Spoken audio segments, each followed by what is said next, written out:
Twist ಇದೆ, ಒಳ್ಳೆ suspense ಇದೆ, ಚೆನ್ನಾಗಿದೆ.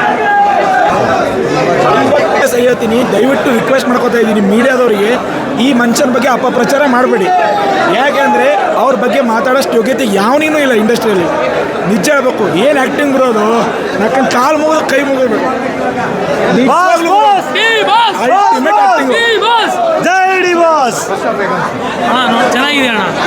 ತುಂಬ ದಿನ ಮೇಲೆ ನಾವು ನಮ್ಮ ದೇವ್ರನ್ನ ನೋಡ್ತಾ ಇದ್ದೀವಿ. ಇಂಟರ್ವಲ್ ಆಗಿದೆ, ನೋಡ್ತಾ ಇದ್ದೀನಿ, ಚೆನ್ನಾಗಿದೆ. ಕತೆ ಇದೆ. ಇಂಟರ್ವೆಲಲ್ಲಂತೂ ಬಾಸ್ದು ಡಬಲ್ ಆ್ಯಕ್ಟಿಂಗ್ ಇದೆಯಲ್ಲ, ಸಖತ್ ಎಂಟ್ರಿ ಸಖತ್ತಾಗಿ ಕೊಟ್ಟರು. ನಮಗಂತೂ ತುಂಬ ಖುಷಿ ಆಯಿತು. ಮುಂದೆ ಇನ್ನೂ ಕತೆ ಐತೆ, ಚೆನ್ನಾಗಿದೆ ಅಣ್ಣ. ಫಸ್ಟ್ ಹಾಫ್ ಅಂದು ಸೂಪರ್ ಅಣ್ಣ, ಚಿತ್ತಲ್ ಪಾತಲ್. ಜೈ ಡಿ ಬಾಸ್.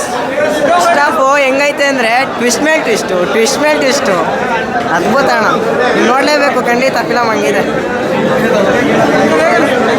ಈಗ ಡೆವಿಲ್ ಎಂಟ್ರಿ ಆಗದೆ ನೋಡ್ಬೇಕು ಈಗ ಅಷ್ಟೇ. ನಾನು ರಾಕಿಂಗ್ ಸ್ಟಾರ್ ಯಶ್ ಬಾಸ್ ಅಭಿಮಾನಿ. ಅದೇ ದರ್ಶನ್ ಸರ್ ಅಂದರೂ ಕೂಡ ನಂಗೆ ತುಂಬ ಇಷ್ಟ. ನಮ್ಮ ಬಾಸ್ ಯಶು ಸಿಂಹ ಇದ್ದಂಗೆ ಪ್ರಪಂಚನ ಬೇಟೆ ಆಡೋಕ್ಕೆ ಹೋಗೋರೆ. ನಮ್ಮ ದರ್ಶನ್ ಸಾರು ಆನೆ ಇದ್ದಂಗೆ ಕರ್ನಾಟಕನ ನಿಯತ್ತಾಗಿ ಕಾಯ್ತವ್ರೆ.